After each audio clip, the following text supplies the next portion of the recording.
Kerala story 2-നെ വലിച്ചു കീറി രാഹുൽ ഗാന്ധി. ഇത്തരം വിദ്വേഷ പ്രൊപ്പഗാൻഡകൾക്ക് വൻ ഫണ്ടിങ് കൂടി നടക്കുന്നുണ്ട് എന്ന പോയിന്റ് ഇന്ത്യയുടെ പ്രതിപക്ഷ നേതാവ് കൂടിയായ ഷാഡോ പ്രൈം മിനിസ്റ്റർ കൂടിയായ രാഹുൽ ഗാന്ധി ഉയർത്തുകയുണ്ടായി. വളരെ കൗതുകമുള്ള ഒരു സംഭാഷണമായിരുന്നു. അതായത് ഇത്രയും സ്റ്റേച്ചറുള്ള പ്രതിപക്ഷ നേതാവാണ് അദ്ദേഹം, ഷാഡോ പ്രൈം മിനിസ്റ്റർ ആണ്. ഇതിന്റെ പിന്നിൽ ഫണ്ടിങ് അടക്കമുള്ള കാര്യങ്ങളുണ്ട് എന്ന ഒരു ഗുരുതരമായ പോയിന്റാണ് രാഹുൽ ഗാന്ധി റേസ് ചെയ്യുന്നത്. ഈ കൊച്ചു മിടുക്കിയുടെ ചോദ്യത്തിന് ഉത്തരമായിട്ടാണ് രാഹുൽ ഗാന്ധി അത്തരം കാര്യങ്ങൾ പറയുന്നത്. നമുക്കൊന്ന് കേട്ടു നോക്കാം. Nobody's really watching it. Kerala story 2-നെ കുറിച്ചാണ്. ഇതാരും കാണുന്നില്ല. അത് വളരെ Halls seem to be empty and nobody's really watching it. ഹാളുകളെല്ലാം എംറ്റി ആണ്, ആരും വാച്ച് ചെയ്യുന്നില്ല. It shows you that the majority of this country have an understanding of what's what, have an understanding of what Kerala is and Kerala's traditions and cultures. But you're absolutely correct. Movies, TV, media has been weaponized. ആയുധവൽക്കരിക്കപ്പെടുകയാണ്. It is being used precisely for that purpose. ആയുധമായിട്ട് ഉപയോഗിക്കുകയാണ്.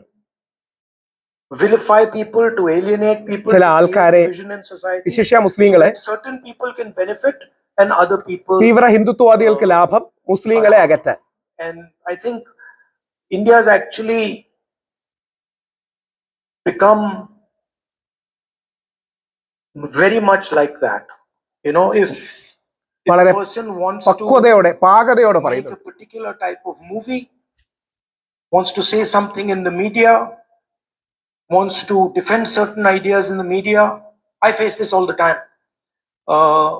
He will be attacked and he will not be allowed to speak. Whereas certain other ideas, തീവ്ര വലതുപക്ഷ ആശയങ്ങൾക്ക് you can ഒരുപാട് പ്രചാരം ചെയ്യാം. Kerala story 2 പോലെ spread them, propagate them as much as you want, nothing will happen to you. So yes, this is extremely damaging for the country. നമ്മുടെ രാജ്യത്തിന് ദോഷമാണ്. അതാണ് പോയിന്റ്. നമ്മുടെ രാജ്യത്തിന് ദോഷമാണ്. Happening a lot, and large amounts of money are being used to do this. ഒരുപാട് കാശ് ഇതിനു വേണ്ടി ചെലവാക്കുന്നു. ഒരുപാട് ധനം, ഒരുപാട് കാശ് ഇതിനു വേണ്ടി ചെലവാക്കുന്നുണ്ട്. ആ രീതിയിൽ നമ്മുടെ രാജ്യത്തെ വിദ്വേഷത്തിൽ മുക്കാൻ, പരസ്പരം വിരോധമുണ്ടാക്കാൻ വലിയ പ്രൊപ്പഗാൻഡകൾ നടക്കുന്നു എന്നുള്ളത് സത്യമായൊരു കാര്യമാണ് എന്ന് രാഹുൽ ഗാന്ധി സൂചിപ്പിക്കുന്നു. പൊതുവെ നമ്മുടെ വലതുപക്ഷ സുഹൃത്തുക്കൾ കൂടുതലായി കാണുന്ന ന്യൂസ് 18 അടക്കമുള്ള ചാനലുകൾ കേരള സ്റ്റോറി തകർന്ന് തരിപ്പണമായതിനെ കുറിച്ച് നല്ല രീതിയിൽ റിപ്പോർട്ട് ചെയ്തിട്ടുണ്ട്. പിന്നിടുമ്പോൾ കേരളത്തിൽ പ്രധാനം തന്നെ പറയാൻ, കേരള സ്റ്റോറി തിയേറ്ററുകളിലേക്ക് വന്നിട്ട് 4 ദിവസങ്ങൾ പിന്നിടുമ്പോൾ കേരളത്തിൽ പ്രധാനപ്പെട്ട സെന്ററുകളിൽ റിലീസ് ചാർട്ട് ചെയ്തിരുന്ന ഈ സിനിമയുടെ തിയേറ്ററുകളെല്ലാം തന്നെ ആസൂത്രണം എടുത്ത് മാറ്റുകയാണ്. ഷോകൾ റദ്ദാക്കുന്നു. പല തിയേറ്ററുകളും ഞങ്ങൾ ഈ സിനിമ കളിക്കുന്നില്ല, കാരണം ഞങ്ങൾക്ക് വളരെ സാമ്പത്തികമായ ബുദ്ധിമുട്ടിലേക്ക് ഈ ചിത്രം കാരണം ഉണ്ടാകുന്നു എന്ന് തിയേറ്റർ ഓണേഴ്സ് പറയുന്നു. ആളുകൾ ഈ സിനിമ കളിക്കുന്ന തിയേറ്ററുകളുടെ പരിസരത്ത് പോലും എത്തുന്നില്ലാത്തൊരു സാഹചര്യം. അതുകൊണ്ട് തിയേറ്ററുകാർക്ക് തന്നെയാണ് നഷ്ടം. കറണ്ട് ബില്ലും വെള്ള ബില്ലൊന്നും വെറുതെ ഉണ്ടാവുന്നതല്ലോ. അതുകൊണ്ട് സ്വാഭാവികമായിട്ടും അവർ ഈ സിനിമയെ മാറ്റി നിർത്താൻ തന്നെയാണ് നോക്കുന്നത്. സാക്നിക്കിന്റെ റിപ്പോർട്ട് പ്രകാരം 4-ാം ദിനത്തിൽ ഈ ചിത്രം തിയേറ്ററുകളിൽ നിന്നുണ്ടാക്കിയത് 75 ലക്ഷം രൂപയാണ് ഇന്ത്യ ഒട്ടാകെ തന്നെ. ആദ്യ ദിവസം ഈ ചിത്രത്തിന് ഏകദേശം 2 കോടിയോളം രൂപ ഇന്ത്യ ഒട്ടാകെ തന്നെ ഉണ്ടാക്കിയെന്ന് പറയുമ്പോൾ പോലും ഈ വർഗീയ വിഷം അങ്ങോട്ട് ഏറ്റില്ല എന്ന് വേണം തന്നെ പറയാൻ.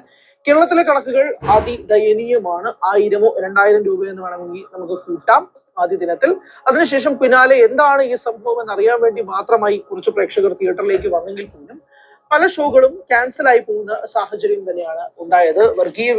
എന്തായാലും ഈ കാലകൂട വിഷം കേരളം സ്വീകരിച്ചില്ല എന്നുള്ളത് നമ്മുടെ അഭിമാനമാണ്. ഭാരതവും ഇന്ത്യയും അതിനെ റിജക്ട് ചെയ്തു, നമ്മുടെ നാട്ടിലെ ജനങ്ങളും. കാര്യം അത്ര ചീത്ത, അത്ര വൾഗറായ പ്രൊപ്പഗാൻഡയാണ്. കേരള സ്റ്റോറി 1 മോശമാണെങ്കിൽ കേരള സ്റ്റോറി 2 അതിനേക്കാൾ മോശമാണ്. ഇനിയും ഇത് വിജയിച്ച കേരള സ്റ്റോറി 3 ഇതിനേക്കാൾ മോശമായിരിക്കും. അതായത് പ്രൊപ്പഗാൻഡയ്ക്കും ജോൺ ബ്രിട്ടാ സാർ പറഞ്ഞല്ലോ, പ്രൊപ്പഗാൻഡ അല്ലേ ഇത് സെപ്റ്റിക് ടാങ്ക് ആണെന്ന് പറയുന്നത് പോലെ അത്ര വൾഗറായ ഇത്തരം സിനിമകൾ പരാജയപ്പെടുന്നത് നമ്മുടെ ഇന്ത്യയുടെ വിജയമാണ്, കേരളത്തിന്റെ വിജയമാണ്, ഭാരത സംസ്കാരത്തിന്റെ ബഹുസ്വരതയുടെ വിജയമാണ്. എന്തായാലും വളരെ സന്തോഷം.